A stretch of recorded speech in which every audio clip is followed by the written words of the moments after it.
Ulitin ko.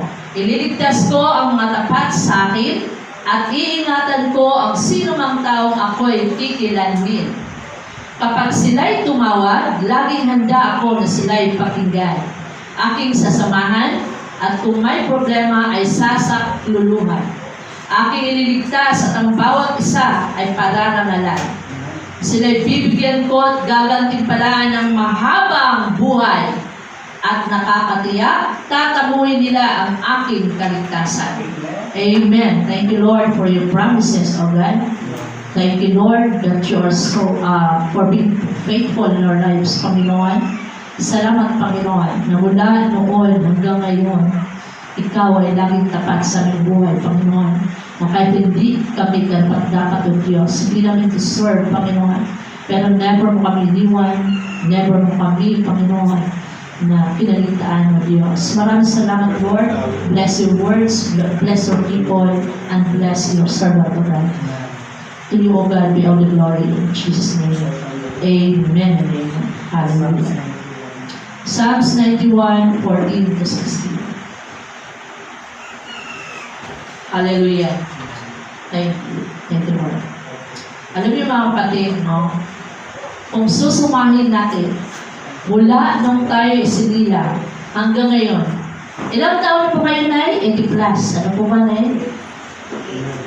83. Oh, mahaba na, no? Si Nanay Tita ay 76. Praise God. Pastor, 60 plus. Sir Glo, 60 plus. Diba?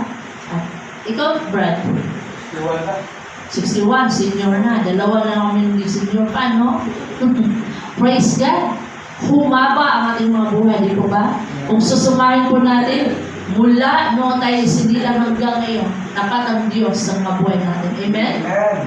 Kailan po ba tayo nagbuto? Never, di po ba? Kailan po ba tayo pinabayaan ng Diyos? Meron bang time sa buhay natin pinabayaan tayo ng Diyos? Hindi po, di po ba? Wala po. Na kahit tayo ay nakalimutan natin ng Diyos, dahil kapag piniplesa mo minsan, nakakalimutan ng Diyos. Pero ang Diyos hindi nakakalimot sa atin. Hindi tayo sinukuha ng Diyos. Itong taon na lang na ito, ano natin, kasi ito ay December, malapit tayo ng New Year, ano po? Itong taon na ito, mula January hanggang ngayon, gaano kadaming pagpapala ang binigay ng Diyos sa'yo, sa akin. Mabibilang po ba? Mabibilang sa mga daliri? Hindi po. Ganon tayo kamahal ng Diyos. Grabe ang pagmamahal ng Diyos sa atin, na kahit hindi tayo karapat-dapat, ay pinili niya tayo. Amen? Pinoprotektahan niya tayo. At sa umagang nito, mga kapatid, no, nais ko pa ibahagi ito, Panginoon, mga kapatid. Ano ang mga benepisyo sa pagmamahal natin sa Diyos? Ang Diyos, pinahal tayo ng Diyos. So, ano in return? We must love the Lord. Amen? Kaya mahalin din natin ang Diyos. This time, mga kapatid, bigyan naman natin siya ng pansin. I-prioritize din natin ang Diyos sa buhay natin. Hallelujah. Kung babasahin po natin, ano yung mga benepisyo kapag ikaw ay nagmamahal sa Diyos? Kapag ikaw ay naglilingkod sa Diyos? Basahin po natin sa Psalm 91:14. The same text we have. 91:14, sabi dito, ang sabi ng Diyos, ililigtas ko ang mga tapat sa akin. Amen? At iingatan ko ang sino mang tao ako ay kikilanlin. Amen. Okay, in other terms, hindi kilala. Amen? Hallelujah. Alam mo mga kapatid, na-improve nyo na ba sa buhay nyo na pinoproteksyon kayo ng Diyos? Gaano kadami? Gaano kadalas? Madaming beses na. Last Sunday, gusto ko na ipatutuwa, no? Last Sunday, Monday. Dahil nag-requirements ako na i-ayos ang paper. So after na-revision ako, pasundo ako sa anak ko. Sabi ko, James, sabihin mo na ako dito na ipiglang lumakas ang ulan. Malakas ang ulan, tapos madula sa kalsada. So, after, ang tagal nila natin kasi na naghanap ng mga raincoat, gano'n. So after 30 minutes, dumating siya, nakasamula, naka-raincoat kami. Doon kami dumaan sa may highway. Sabi ko na, diretso kahit tayo ng QC dahil kukunin ko yung certification doon sa may civil service. Then that Monday ay may pasok naman yun. So nung pagpasok ng pagtakbo namin, bago kami makakarating ng munisipyo, biglang yung nasa harapan namin na jeep, nasa gitna, ng harapan namin na jeep, di tuloy-tuloy kasi malakas ng ulan, mabilis ang mga takbo ng bilis. At saka, ang dami mga jeep ang dami mga sasakyan. Biglang nag-stop yung nasa harapan namin. Kami yung nasumunod, para hindi bumangga yung motor sinakyan namin yung sa jeep, ay iniwas ng anak ko at kami ay tumilapon. As in, tumilapon kami dalawa. Nung makita ko talaga, nung bago matumpa yung jeep, isa lang naalala ko. Sabi ko, in Jesus' name, Lord! Kasi nakasigaw talaga ako. Naisigaw ko, in Jesus' name, Lord! Pagbagsak namin, nakita ko talagang papailalim kami ng jeep. Pero yun ako yung driver, sabi niya sa akin, ma, nakita talaga kita na gumanyan ka sa akin mo. At kaming dalawa ay halos masakop namin ang buong lane. Halos nandun kami sa kabilang lane na. Biro mo yung ang layo namin, ang layo ng parang kumbaga kinaladkad. Hindi naman kinaladkad, parang tapon kami, munti ka kami magpasok sa jeep. Nung makita ko na yung presence of mind ay hindi nawala sa akin, no? Pero nakalimutan ko lang yung pagbagsak talaga ng ulo, yung parang sumabog yung ulo ko. Pero buti na lang naka-helmet kami dalawa, pagbagsak ng ulo ko talaga. At nakita ko yung papailalim kami ng jeep, na itukod ko yung siko ko, pero ito lang yung galos, kapatid. God is good. Amen? Sabi ng mga nakakita sa amin, kahit yung bunso ko, sabi niya, yan lang yung mabuti ma. Yan lang yung napapala mo, ito lang. At saka yung may pasako dito sa dahil hindi ko alam kung paano ako napasa. Yung anak ko, ang laki ng sugat niya sa tuhod. So, nung pagtilapon namin doon, nakita ko nung nakalimutan ko, basta naalala ko nung bumangon ako, nakaupo. Tinapit ko na anak ko, sabi na, okay ka, are you okay na? Sabi ng anak ko, nagpatawa pa ngayon anak ko, ma, pagkatapos natin bumagsak, at talagang tumakbo kami. Yung motor talagang, kahit bagsak na yung motor, tuloy-tuloy yung under niya hanggang ang layo ng motor. Nauna pa kami sa motor, ganun kalayo. So, pagbagsak daw, nung pag-upo ka daw, sabi ng anak ko, ma, bigla ka na lang naging glisera. Nagpaano pa siya? Nagpatawa pa siya, tumawa nung malakas ang bunso. Pero mo nga, sabi mo sa akin, are you okay na? Tapos, hindi ko alam yun. Tapos, sabi, are you okay na? Tapos, hindi siya pagsalita, nakatingin siya sa akin. Sabi niya, kinapa yung tuhod niya. Tapos, nag-attend ako na, tumayo, hindi ako makatayo. Ang sakit ng dito ko salita. Basta hindi ako makatayo at ilang minuto, paglingon ko talaga mga kapatid, sa totoo lang, ang daming bus, may bus pa sa likod namin. May mga jeep. Kung wala ang power at proteksyon ng Diyos, hindi lang ito ang mapapala ko. Di po ba? Pwede kami magulungan ng bus, di po ba? Lahat nag-stop. Talagang walang kami lang ang laman ng dito sa may lane na yan. Sa likod namin, ang daming may bus, may truck, may jeep, may mga motors, at saka yung jeep na biglang nag-stop. Talagang bunti ka na kami pumasok doon, pero hindi ko alam kung paano ginawa ng Diyos na hindi kami napasok doon. Basta yumupo ako, hindi ko na alam kung paano nangyari hindi kami napasok doon. Magkasunod kami. Nung munti ka nung i-attempt ng anak ko, kumanon kami. So God is good. Amen? Talagang ang Diyos ay mabuti. Amen? Sabi ko sa anak ko, na hindi pa talaga natin oras. At kung hindi pa tayo naglilingkod sa Panginoon, malamang Ay, nakaharap na tayo ngayon doon sa kabilang buhay. Hallelujah. Tapat ang Diyos. Amen? Amen. Hallelujah. Sabi na niya dito, ililigtas ko ang mga tapat sa akin. Amen? Hallelujah. Sabi niya, at iingatan ko ang sinumang taong ako'y kikilalanin. Ganon. Sa ibang term. Hallelujah. Basta ang bilis na pangyayari, ang nasigaw ko lang, in Jesus' name, Lord. Hallelujah.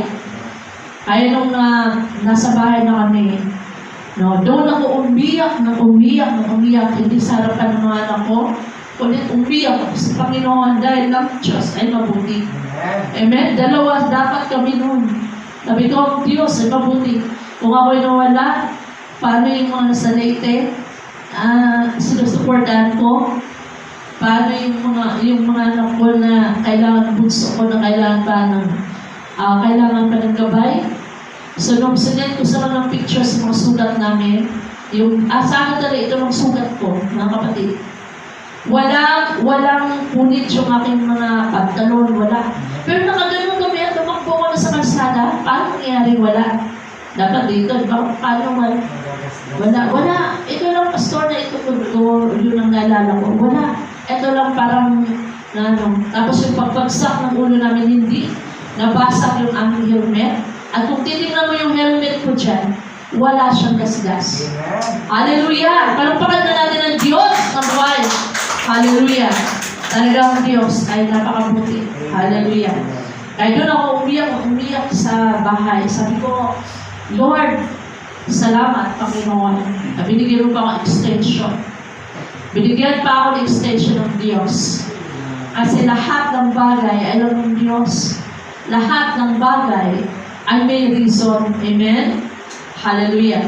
So ito mga kapatid, kapag ikaw ay naglilingkod sa Diyos, tandaan po natin, this generation, these last days, ang puntilya ng kaaway ay mga Kristiyano. Bakit pumunta ang diablo dito? Ano ang purpose ng kaaway? To kill. Number 1 is to kill. Yun bang bigla ka nalang mamatay na hindi ka nakapaghanda? Bakit? Kasi kung mamatay ka na hindi ka handa, sigurado impyerno ka.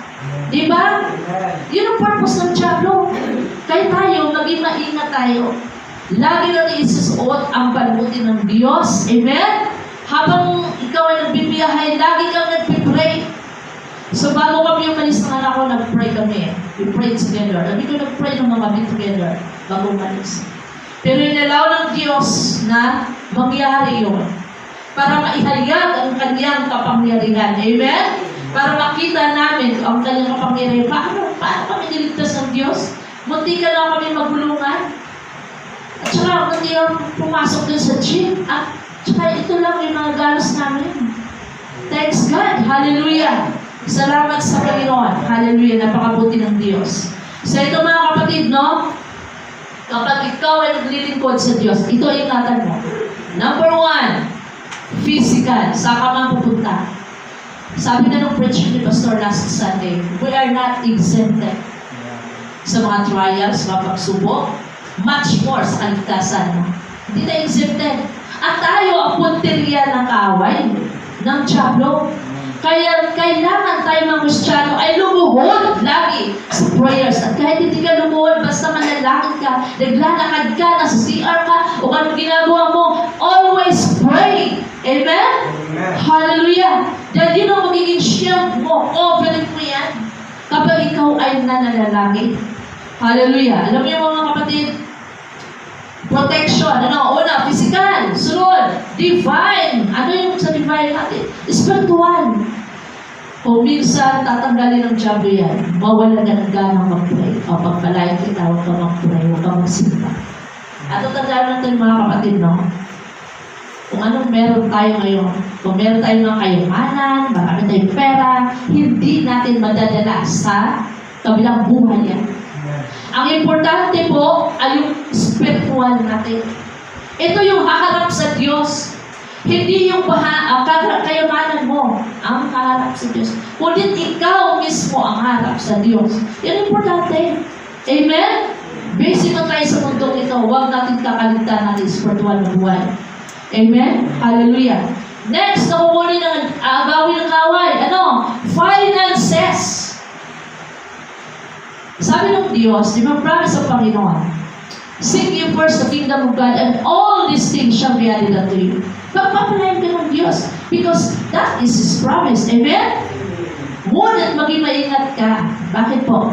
Ang kaaway naghahanap ng paraan na magiging instant, yung one day millionaire ka. Ibig sabihin nun, kahawak mo lang ng pera mo, maya-maya, wala na. Hallelujah! Kaya ito, maging wise po tayo. Kasi yung tricks ng kaway, na kapag ikaw ay pinagpala, nahawakan mo lang, wala na, magtataka ka, nabawasan lang mo yung 1,000, ubos na, wala na, ubos na kagad. Yan yung tricks ng kaway. Kaya kapag may pera ka, be wise in spending. Amen? At, eto mga kapatid, no, ang pahalagan mo, priority mo, kung ano yung kalooban ng Diyos. Kung ano yung importante. Not the wants, not the needs. Amen? Kasi binigay ng Diyos yan para sa needs mo. Para ma-provide yung needs. Yun yung. Hallelujah. Next, emotional. Nabanggit ni Pastor kanina sa prayer niya. Depression. Number 1 na kaaway ng bansa natin ngayon and globally, worldwide, is the depression. Hindi limits alaman iba na aware doon na ang number 1 na reason bakit marami namamatay ngayon, bakit marami nag-suicide is the depression, mental health deterioration, mental health awareness dapat tayo ngayon. Kapag ikaw may problema, tandaan nyo, tricks na kaway yan. Bakit? Kapag nagka-problema ka, talagang i-work out ng jump yung utak mo, yung brain mo. Kasi ito, yung kaya ka nagkaganyan, kasi nagdikot ka sa Diyos, kaya ka nagkaganyan, kasi wala ka ng pag-asa. Tandaan natin mga kapatid, kapag umentra na yung pag-iisip na wala ka ng kwenta, wala ka ng pag-asa, hindi galing sa Diyos yan. Kanino galing yan? Sa kaaway. Kay Diablo. Hallelujah. Kaya maging aware tayo. Kapag yan ang naisa-isip mo, get out of your comfort zone. Mag-pray ka, Lord, you have a special purpose in my life. Amen? May plano ka sa buhay ko. Hindi totoo wala akong kwenta. Hindi totoo na wala na akong pag-asa. Dahil ang pag-asa ikaw. Amen? Palapakan natin ang Diyos. Ang pag-asa natin ang Diyos. Hallelujah. Kaya kapag ikaw nag-iisip, no? Hindi nakakatulong yan. It cannot help you as even a single day of your life. Hindi yan makapadagdag ng kahit isang minuto ng buhay mo. Kapag overthinking ka, may problema ka, gagawin ko. It will kill you. Mga kapatid, sa totoo lang, yan ang papatay sa'yo. Kapag lagi ka nag-iisip. Anong gagawin kapag may problema ka? Ibigay sa Panginoon. Amen? Paano mo ibibigay? Kneel down in prayer. Hallelujah! Lumuhod sa panalangin. Hallelujah! Kapag may problema ka, huwag kang isip ng isip dahil ang target ng kaway ngayon, ng Diablo, ay yung pag-iisip mo. Na hanggang sa may isipan mo na lang, mag-suicide na kaya ako. Yan ang number 1 na pangyayari ngayon sa buong sanlibutan. Marami nag-suicide. Kailan lang napanood ko sa Facebook, iniwan yung 3 anak na maliliit. Nag-suicide dahil lang sa pera, dahil lang sa utak. See? Pinagpalit yung kanyang kaligtasan dahil lang sa utak. Nag-suicide siya. Kawawa yung mga bata. So ito mga kapatid, no? Yun ang unang target ng kaway. Pero kapag ikaw ay naglilingkod sa Panginoon, kapag alam mo kung ano ang weapon mo, eto lang mga kapatid, anong weapon natin? Anong weapon natin kapag umandar na yung atake, yung araw ng kaway? Prayers. Amen? Panalangin. Dahil kapag ikaw ay nananalangin, Lord, protect me. Andun ang protection ng Diyos. Pero kapag ikaw ay inuna mo yung pagnangawa, iyak ang iyak, tapos nang-aaway ka pa ng asawa, nang-aaway ka pa ng panin, ay, mura ka pa ng mura. Sino magpo-protect sa'yo? Wala. Pero kapag inuna mo ang Diyos, Lord, protect me. Protektahan mo ang aming finances. Ang aking emosyon, protektahan mo. Ang aking health, protektahan mo, O Diyos. Aming kaligtasan mo, pamilya, protektahan mo. Then makikita mo, mga kapatid, maramdaman mo, merong kapayapaan na hindi mo sukat. Hindi mo sukat ang alaiban na parang kahit may problema ka, pero may kapayapaan, may joy ka sa puso mo. Amen? Hallelujah! Ako naranasan ko yan eh. Kahit may problema ka, masaya ako. May kapayapaan ako. After ng prayer, yun ang people natin. Because we know that the Lord is good. Amen? That the Lord is faithful. Amen. Palipakan natin ang Diyos. Hallelujah. Next po. So, ano yung protection, Ang Diyos kasi natin para siya inahing sisiw. Bubukad yung sisiw niya to protect his children against adversaries. Dito lahat sa pakpak niyan. Nakita na kayo din niya, di ba? Nandun lahat. Under his wings. Hindi natin alam na kahit sinisisi tayo, puro tayo reklamo sa buhay, puro tayo reklamo, Lord, bakit dito? Bakit dito? Nagtrabaho naman ako, ganito, ang dami natin reklamo. But still the Lord spread out his wings to protect us. Sinishield pa rin tayo ng Panginoon. Hindi lang natin masyadong pinapansin ang gawa ng Diyos. Hallelujah. Ngayon, this year, mga kapatid, in these last days, pansinin naman natin ang Diyos, ang mga gawa ng Diyos sa buhay natin. Amen? Hallelujah. Number one sa protection. Kasi kung wala protection ng Panginoon sa atin, wala tayo ngayon dito. Saan tayo ngayon? Sementeryo. Yung iba sa hospital, di ba? Pero dahil sa protection ng Diyos, nakakain pa tayo, nakatalon pa tayo, andito tayo, wala tayong oxygen, we are free. Amen? We are breathing freely. Amen? Hallelujah. Salamat sa Panginoon. Next, ano ba ang isang benepisyo? Psalm 91:15. Sabi ito, kapag sila'y tumawag, laging handa ako na sila'y pakinggan. Aking sasamahan at kung may problema ay sasakluluhan. Aking ililigtas at ang bawat isa ay pararangalan. Amen! Hallelujah! This time, the children of God who serve the Lord will enjoy His goodness through answered prayers. Amen? Answered prayers kapag ikaw naglilingkod sa Panginoon, kapag ikaw ay nagmamahal sa Diyos, kasama doon sa mga benepisyong aakinin mo, na marinig, ma-harvest mo, is the answered prayers. Mga panalangin na tinugon ng Diyos. Amen? Huwag niyo pong sabihin sa akin na wala kayo answered prayers. Walang tinugon ng Diyos sa buhay. Meron. Kung minsan na hindi ka humingi, binigyan ka ng Diyos eh. Diba? Kung minsan, Lord, bahala ka na sa pangailangan namin. Hindi mo inaasahan, may tumawag, pera na pala. May nagbigay sa ng pera. Diba? May ginamit ang Diyos para mambit ang iyong pangailangan. Answered prayers. Amen? Nag-pray kayong anak mo maka-abroad. Ayun, sinanay ka naka-abroad yung anak mo. Grabe! Grabe, buhos-buhos mga pagpapala. Kapag ikaw, mga benepisyo, kapag ikaw naglilingkod sa Diyos. Kapag ikaw ay nagmamahal sa Diyos. Amen? Next po, malapit na. Psalm 91:16, malapit na. Malapit na mga kapatid. Sila'y bibigyan ko at gagantimpalaan ng mahabang buhay. Amen. At nakakatiyak, tatamuan nila ang aking kaligtasan. Amen. Hallelujah. Isa sa mga benepisyo na binibigay ng Diyos sa mga anak niya na nagmamahal sa Kanya. Ang sabi niya, because He loves me, dahil mahal nila ako. Sa ibang translation na, okay, dahil mahal nila ako, sabi ng Panginoon, says the Lord, sabi ng Panginoon, I will rescue him. I will protect him.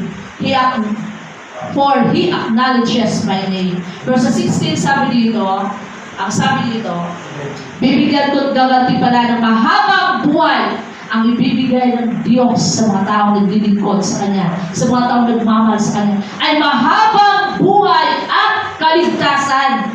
Amen? Thanks God. Yung buhay nyo ngayon ay regalo ng Diyos. Ano yan? Regalo ng Diyos. Yung buhay ng mga magulang ko, regalo ng Diyos yan dahil kayo naglilingkod sa Diyos. Amen? Maraming mga tao ngayon na sobrang hiyaman, pero hindi nakakatulong pera nila o pang bumaba ka ng buhay. Sa mga gaya natin na umaasa sa Diyos, eto, ang pangako ng Diyos, mahabang buhay at kaligtasan.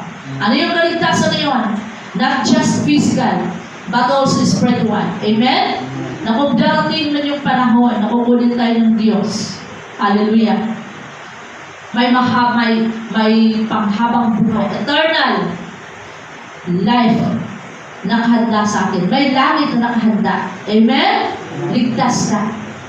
Sa ito mga kapatid, don't give up. Ano man ang mga pagsubok na pinagdadaanan mo ngayon, ano man mga problema natin, no? Hallelujah. In Jesus' name. Ano man yung mga discouragement.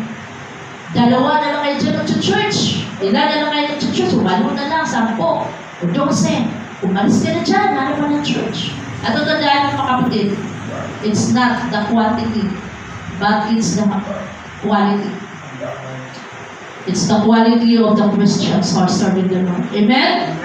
Ang Diyos ay nakatingin sa mga puso natin. Kahit gaano pa tayo karami dito, kung ang mga puso natin, kung ang mga labi natin na nagpupuri sa Diyos, pero ang puso mo ay malayo sa Diyos, walang kwenta po yan. Ang importante po, yung puso natin ay nasa Diyos. Amen? Hallelujah.